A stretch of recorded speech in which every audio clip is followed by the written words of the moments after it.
in a particular country, 11% of the population are left-handed. A random sample, 16 people, is selected from the population. Find the probability that exactly 3 people are left-handed. So if you let x be the random variable, the number of people in the sample who are left-handed, then x will be binomially distributed with n being 16 and the probability of success being 0.11, which is 11%. The probability that x is equal to x is nc x 1 minus p to the n minus x p to the x. We require the probability that x is equal to 3.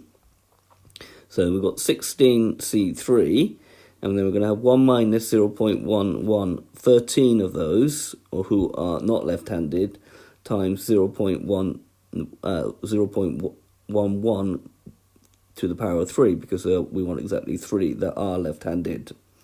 That will give an answer of 0.16384, which gives an answer of 0.164, rounded correct to 3 significant figures. So this has been a video to show you how to use the binomial distribution. I hope you've understood, and I thank you very much for watching.